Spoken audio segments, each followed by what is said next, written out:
السلام علیکم ساتھیوں، میں فیضان رضا آپ سبھی کا ایف آر اردو کلاس میں سواگت کرتے ہیں، خیر مقدم کرتے ہیں۔ میں امید کرتا ہوں کہ آپ سبھی خیر و عافیت سے ہوں گے اور اپنی تیاری خوب اچھی طریقے سے کر رہے ہوں گے۔ میرے ساتھیوں، اس سے پہلے والے ویڈیو میں ہم سبھی نے لطف الرحمن کی حیات و خدمات کے بارے میں پڑھا۔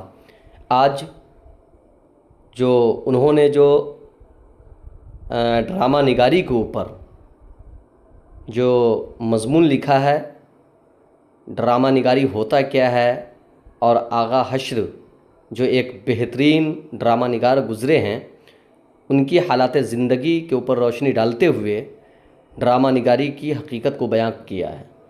تو آج ہم ان کا جو لکھا ہوا سبق ہے اردو ڈرامہ نگاری اور آغا حشر، اس کو پڑھنے جا رہے ہیں۔ آپ سبھی ساتھیوں سے بس یہ گزارش ہے کہ آپ اس ویڈیو کو بغور سماعت کرتے رہیں، سنتے رہیں، دیکھتے رہیں، بس لائن بائی لائن اپنی کتاب سے ملاتے رہیں، انشاءاللہ آپ کو بات پوری طریقے سے سمجھ میں آ جائے گی۔ تو پھر اسٹارٹ کیا جائے آج کا یہ سبق، اردو ڈرامہ نگاری اور آغا حشر۔ کہا جا رہا ہے کہ اس مسلم حقیقت کے باوجود کہ آغا حشر کے بغیر اردو ڈرامہ کی تاریخ مکمل نہیں ہو سکتی۔ اب یہ بات کیوں کہی گئی ہے؟ کیونکہ آغا حشر جو تھے ایک معتبر اور بہترین ڈرامہ نگار گزرے ہیں، ٹھیک ہے؟ اور انہوں نے اتنے سارے ڈرامے لکھے جس کے بارے میں بتانا مشکل ہے، کیونکہ انہوں نے جو ڈرامے لکھے لیکن ان کے ڈرامے منظر عام پر نہیں آ پائے، اور ان کے ہم عصروں نے ان کے ساتھ بہت غلط کیا، وہ ساری باتیں اس میں ہوں گی۔ کہہ رہے کہ آغا حشر کی فنکارانہ شخصیت تضاد کا شکار رہی ہے۔ ڈرامہ نگاری کو عروج پہنچایا انہوں نے ہی، لیکن ان کی شخصیت تضاد کا شکار رہی ہے۔ کہا جا رہا ہے کہ نقادوں کی ایک جماعت ان کو اردو کا شیکسپیئر اور دوسری عامیانہ اور سطحی مذاق کا تخلیق کار سمجھتی ہے نہیں؟ تو اب یہاں پر یہ سوال ہمیشہ پوچھا جاتا ہے کہ اردو کا شیکسپیئر کسے کہا جاتا ہے؟ تو آپ کیا کہیں گے؟ آغا حشر کو۔ یاد رکھیے گا، اردو کا شیکسپیئر کون ہے؟ اردو کا شیکسپیئر کسے کہا جاتا ہے؟ تو آغا حشر کو۔ یاد رکھیے گا، آغا حشر کو کہا جاتا ہے۔ لکھنے میں تھوڑی سی مسٹیک ہو رہی ہے، بس یہ سمجھ لے، سن لے کہ اردو کا شیکسپیئر آغا حشر کو کہا جاتا ہے۔ اور شیکسپیئر سے تشبیہ کیوں دی گئی ہے؟ کیونکہ شیکسپیئر نام کا شخص جو تھا وہ بہت بڑا ڈرامہ نگار تھا، بہت بڑا، اس لیے ان کو بھی شیکسپیئر کہا گیا۔ اور آپ جانتے ہوگے کہ جو انسان ہے نہیں اس چیز کے اوپر فوکس کرتا ہے جس کی کوالٹی اس کے اندر ہوتی ہے، جس کوالٹی کے بنا پر اگر وہ مشہور ہو جاتا ہے، وہ پوری دنیا میں اس کا نام، اس کا چرچا چلنے لگتا ہے، تو دوسرا شخص بھی اگر سیم اسی فیلڈ میں، اسی یعنی کہ ایریے میں اگر اس کام کو سر انجام تک پہنچاتا ہے، تو وہ شخصیت جو اس نام سے مشہور ہے، اس شخصیت کے نام سے دوسرے جو لوگ ہوتے ہیں ان کا نقل کرنے والے، ان کو اسی نام سے یاد کیا جاتا ہے۔ تو یہ جو شیکسپیئر جو تھا، یہ غالباً انگلینڈ یا لندن کا بہت بڑا ڈرامہ نگار تھا، اس لیے آغا حشر کو بھی شیکسپیئر کہا گیا۔ بات سمجھ میں آ گئی؟ چلیے آگے کہہ رہے، اس تضاد آرا کا بنیادی سبب اردو تنقید کی روایتی کج بینی، تنگ نظری اور تعصب ہے۔ دیکھ لیجئے، آغا حشر کاشمیری نے کیا کیا؟ ڈرامے لکھے، لیکن تضاد کا شکار کیوں ہوئی؟ اس کی سب سے بڑی وجہ جو اردو تنقید کی روایت اور کج بینی، تنگ نظری، یعنی کچھ لوگوں نے ایسے گھٹیے تنقید کیے تعصب کے بنا پر، یعنی جلن اور حسد کے بنا پر، کہ ان کے ڈرامے کو فروغیت حاصل نہیں ہو پائی، ٹھیک ہے؟ اور دنیا میں ایسے بہت سارے لوگ ہوتے ہیں جو ایک دوسرے سے تعصب رکھتے ہیں. ٹھیک ہے. آگے کہا جا رہا ہے کہ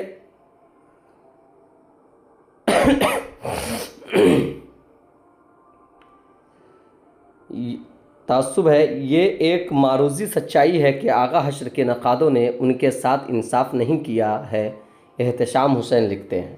دیکھیے میں نے شروع میں ہی کہہ دیا کہ آغا حشر ایک بہت بڑے تنقید نگار تھے، ڈرامہ نگار تھے، لیکن ان کے وقت کے جتنے بھی تنقید نگار گزرے ہیں، تنقید کرنے والے گزرے ہیں، وہ سبھی ان کے خلاف انگشت نمائی کی، ہے نا، ان کے ڈرامے کو غلط طریقے سے بیان کیا، ہے نا، اور تعصب کی نظر سے، جلن اور حسد کی نظر سے، کجبینی کی وجہ سے ان کے ڈرامے کو فروغیت حاصل نہیں ہو پائی اور یہ تضاد کا شکار رہے. اب انہی نقادوں میں سے کچھ نے کیا کیا، جیسے کہ احتشام حسین نے ان کے بارے میں کیا لکھا ہے، کہہ رہے ہیں یہ بہت امپورٹنٹ ہے، اس پورے لائن کو آپ اچھی طریقے سے یاد رکھیے گا. یہ جو میں انڈر لائن کر رہا ہوں یہ بہت ہی ضروری ہے آپ بچوں کے لیے. کہہ رہے ہیں کہ اگر وہ سستی شہرت سے بچ کر ڈرامے لکھتے اور زندگی کی انفرادی اور سماجی کشمکش کی بنیادوں پر اپنی ڈرامہ نگاری کی عمارت کھڑی کرتے ہیں تو حشر کا نقشہ تاریخ ادب پر اور گہرا ابھرتا ہے اور وہ ان نقائص کا شکار نہ ہوتے جو پارسی اسٹیج نے انہیں ورثے میں دیا. یہ احتشام حسین لکھتے ہیں اور یہ سوالات اکثر پوچھے جاتے ہیں کہ احتشام حسین نے آغا حشر کے بارے میں کیا لکھا ہے. ٹھیک ہے، آگے چلیے. اب وقار عظیم لکھتے ہیں. کیا لکھتے ہیں؟ کہہ رہے جس طرح یہ کمپنیاں بے شمار ہیں اسی طرح ڈرامہ لکھنے والوں کی تعداد بھی انگنت ہے، لیکن ان میں سے اکثر میں نہ صحیح ذوق ہے نہ صحیح علمی استعداد. اس لیے ڈراموں میں عموماً مذاق عام کی تسکین کی کوشش کی گئی ہے. اب وقار عظیم نے کیا کہا کہ جس طرح کمپنیاں بے شمار ہیں اسی طرح ڈرامہ لکھنے والوں کی تعداد بھی بے شمار ہے نہیں، اور ان میں اکثر تو ایسے ہیں جن کو صحیح ذوق بھی نہیں ہے اور صحیح نہ علمی استعداد ہے نا، استعداد ہے. اس لیے ڈراموں میں عموماً مذاق عام کی تسکین کی کوشش کی گئی ہے. ٹھیک ہے. اب آگے کریں. یہ دونوں رائیں انتہا پسندانہ ہیں. اس کا بنیادی سبب یہ ہے کہ آغا حشر کی فنکارانہ انفرادیت کا تجزیہ کرتے ہوئے ان نقادوں نے تخلیق کے زمانی پس منظر اور آغا حشر تک پہنچنے والی ڈرامہ کی روایت کو نظر انداز کر دیا ہے نا. یہ دونوں جو رائے ہیں بالکل ہی پسندانہ ہیں. اور کیسے پسندانہ ہے؟ تو اس طریقے سے پسندانہ ہے کہ آغا حشر کی فنکارانہ انفرادیت کا تجزیہ جو نقادوں نے کیا ہے نا، انہوں نے کیا کر دیا کہ تخلیق کے زمانی پس منظر اور آغا حشر تک پہنچنے والی ڈرامہ کی روایت کو نظر انداز کیا ہے، بلکہ ان کے ڈرامے کو فروغیت نہیں دے پایا ہے. یہ ایک کائناتی صداقت ہے کہ ہر ادب اپنی عصری حیثیت اور تہذیبی روایت کا آئینہ دار ہوتا ہے. یہ عصری حیثیت بولتے ہیں زمانی حیثیت، یعنی اس وقت. عصر کا مطلب ہوتا ہے زمانہ، اور ایک عصر کا مطلب عصر کی نماز بھی ہوتا ہے، یاد رکھ لیجئے گا. تو اس طریقے کے بھی سوالات پوچھے جاتے ہیں کہ عصر اور عصر، یہ دونوں عصر سیم ہی لکھاتا ہے، یہ دونوں میں کیا فرق ہے؟ یہ دونوں، ایک عصر مان لیجیے زمانے کے لیے استعمال ہوتا ہے تو دوسرا عصر کس چیز کے لیے استعمال ہوتا ہے. اس طریقے سے سوالات پوچھے جاتے ہیں. تو آپ کیا کہیں گے کہ ایک عصر جو ہوتا ہے وہ زمانے کے لیے استعمال ہوتا ہے اور دوسرا عصر جو ہوتا ہے وہ نماز کے لیے استعمال ہوتا ہے. یاد رکھیے گا، نماز کے وقت کے لیے.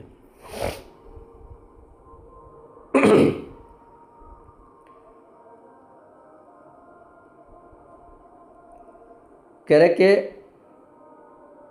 اپنی عصری حیثیت اور تہذیبی روایت کا آئینہ دار ہوتا ہے. عظیم ادب کی ایک اہم پہچان یہ بھی ہے کہ وہ عصری حسیات وہ کیفیات کی تنقیدی آئینہ داری کے ساتھ ساتھ بعض ایسی صداقتوں کا عکاس بھی ہوتا ہے جو ماورائے عصر ہوتی ہیں.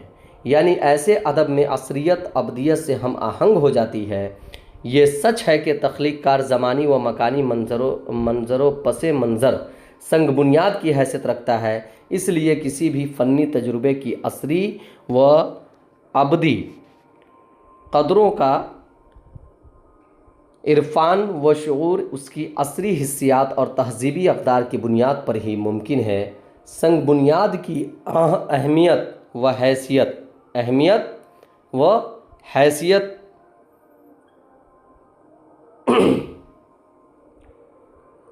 حیثیت کو نظر انداز کر کے تنقیدی مطالعے کی دیوار تاثریہ بھی گئی تو کج ہی رہے گی۔ ٹھیک ہے، اردو تنقید نے آغا حشر کے مطالعے میں اس کی کج روی کا ثبوت دیا ہے۔ اردو تنقید نے کیا کیا ہے؟ آغا حشر کے مطالعے میں اس کی کج روی کا ثبوت دیا ہے۔ آغا حشر کی فنی انفرادیت اور امتیاز کے تعین کے لیے اس حقیقت کو نظر انداز کرنا صحت مند تنقیدی رویہ نہیں ہوگا۔ آغا حشر کے قبل تک سنسکرت ڈرامہ نگاری کی مستحکم روایت کے باوجود اردو تمثیل نگاری فنی و فکری لحاظ سے معتبر و مستحکم نہ تھی، یعنی اردو نے سنسکرت ڈرامہ نگاری کی دیرینہ عظیم الشان روایتوں سے فائدہ نہیں اٹھایا، حالانکہ سنسکرت سے فارسی اور اردو میں جمالیاتی روایت کی درآمد بہت پہلے شروع ہو چکی تھی۔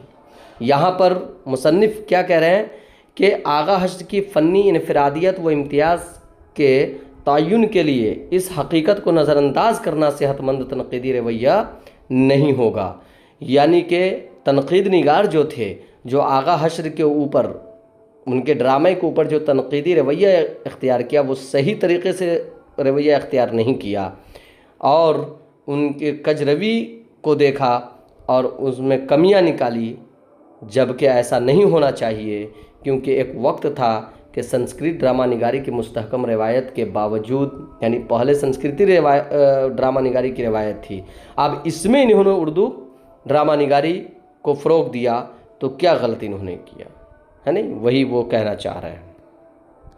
آگے دیکھتے ہیں، کہہ رہے کہ اس کے باوجود اردو تمثیل داستانی ماحول و معاشرے اور روایات و جمالیات سے زیادہ متاثر رہی۔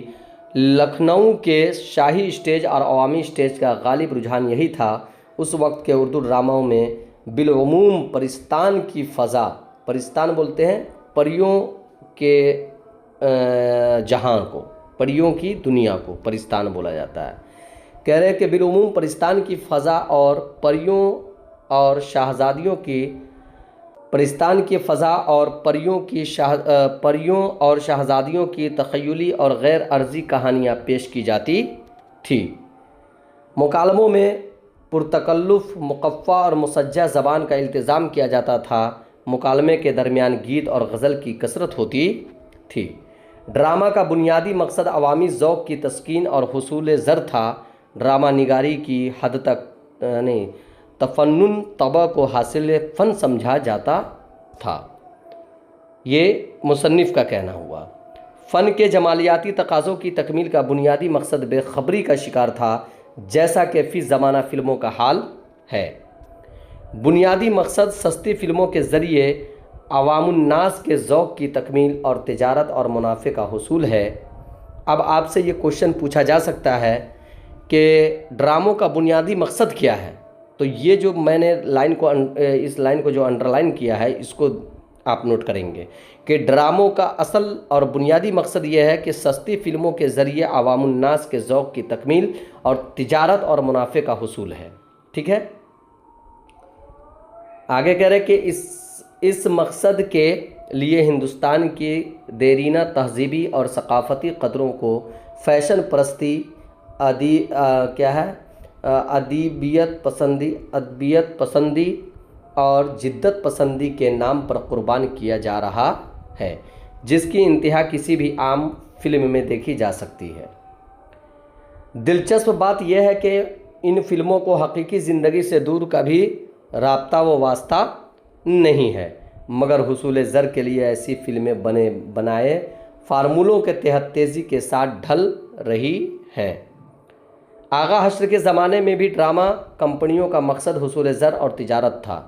اب آپ سے یہ بھی کوشچن پوچھا جا سکتا ہے کہ آغا حشر کے زمانے میں ڈرامہ کا کیا مقصد تھا، تو کیا کہو گے کہ آغا حشر کے زمانے میں بھی ڈرامہ کمپنیوں کا مقصد حصول زر اور تجارت تھا۔ ٹھیک ہے، آغا حشر کے ڈرامہ نگاری کا آغاز 1901 عیسوی میں ہوا۔ کب ہوا؟ 1901 عیسوی میں ہوا۔ ان کے بہت قبل سر سید کی علی گڑھ تحریک پوری طاقت و توانائی کے ساتھ سامنے آ چکی تھی۔ اب یہ سوالات پوچھے جا سکتے ہیں کہ آغا حشر کی ڈرامہ نگاری کا آغاز کب ہوا، تو آپ یہ بول دیں گے 1901 عیسوی۔ ٹھیک ہے، حالی، شبلی، محسن الملک اور وقار الملک کی کوششوں کی بنا پر ایک نئے سماج اور معاشرے کی تشکیل کی کوششوں کو مقبولیت حاصل ہو رہی تھی اور نئی تعلیم کی تحریک برگوبار لا رہی تھی۔ ادب میں بھی انقلاب آ چکا تھا۔ علی گڑھ تحریک کے زیر اثر ادب کا سماجی اور معاشرتی رشتہ و تعلق سامنے آ چکا تھا۔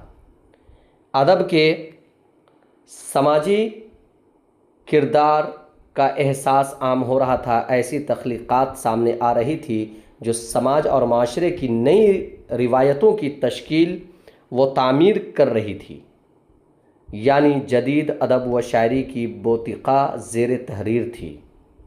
لیکن اردو ڈرامہ نگاری اپنی پرانی ڈگر پر سفر طے کر رہی تھی۔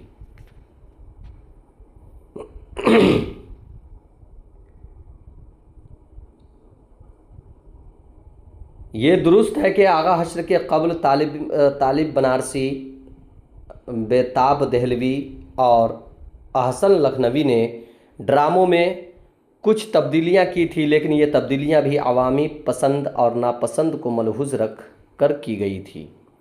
آغا حشر بھی اپنے ابتدائی دور میں اپنے پیش رووں کی روایت سے گہرے طور پر متاثر رہے، اور سچ تو یہ ہے کہ یہ دور ان کی مشق و ممارست کا دور تھا۔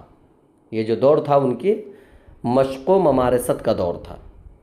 وہ ناٹک اور اسٹیج کی دنیا میں نووارد تھے، یعنی نئے تھے، مگر جلد ہی ان کی ریاضت اور مشق و ممارست نے انہیں منفرد تخلیقی شعور کا حامل بنا دیا۔ چنانچہ انہوں نے بنی بنائی ڈگر سے انحراف کیا، اپنے آپ کو الگ رکھا۔ آغا حشر پہلے ڈرامہ نگار ہیں جنہوں نے سب سے پہلے عصری زندگی کے حقیقتوں کو موضوع فن کی حیثیت دی۔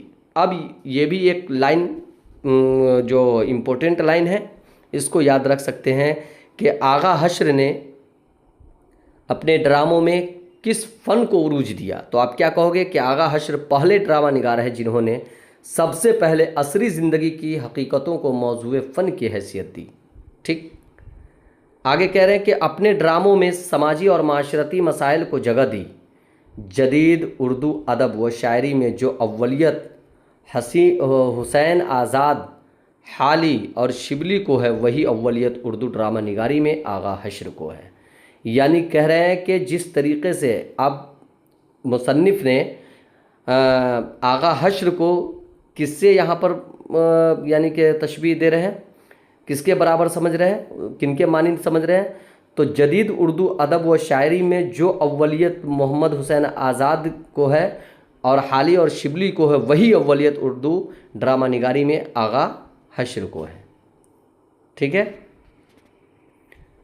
آگے کہا جا رہا ہے کہ یہ ایک تاریخی حقیقت ہے کہ اردو میں جدید ڈرامہ نگاری آغا حشر سے شروع ہوئی ہے۔ بالکل صحیح بات ہے۔ تو اب یہاں پر بھی یہ بھی لائن بہت امپورٹنٹ ہے کہ اردو میں جدید ڈرامہ نگاری کی جو شروعات ہوئی ہے کن سے ہوئی ہے، تو آغا حشر سے ہوئی ہے۔ ٹھیک ہے، آغا حشر کا دوسرا امتیاز یہ ہے کہ انہوں نے مقفع اور مسجع اسلوب اور عبارت آرائی کی جگہ عوامی گفتگو اور لب و لہجہ کو عام کرنے کی روایت قائم کی۔ ڈرامے کی زبان کو اردو نثر کی ارتقائی تحریک و تاریخ سے ہم آہنگ کر کے اردو ڈرامہ نگاری کے اسلوب میں ایک انقلاب پیدا کیا۔ اب یہ بھی بات یاد رکھنے کی ہے کہ آغا حشر نے جو اپنے ڈراموں میں جو زبان رکھا ہے وہ کیا رکھا ہے؟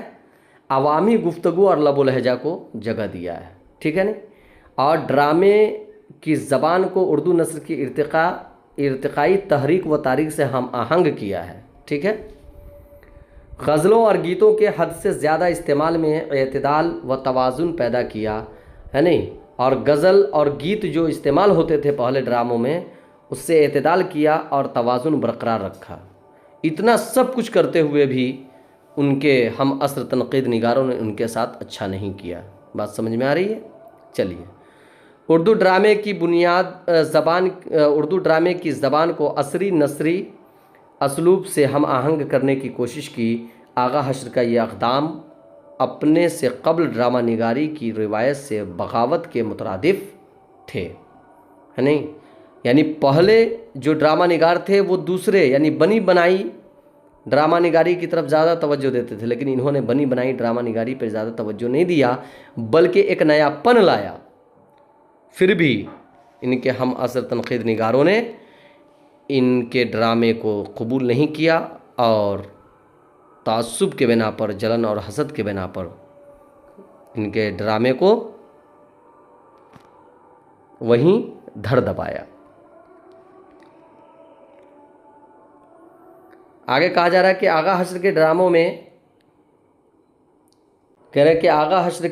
میں اسیر حرص، شہید ناز، آستین، سدحوس، خواب ہستی، خوبصورت بلا، یہودی کی لڑکی، رستم و سہراب اور سلور کنگ وغیرہ سے ان کے منفرد اسلوب اور نثری روایت کا بخوبی اندازہ ممکن ہے۔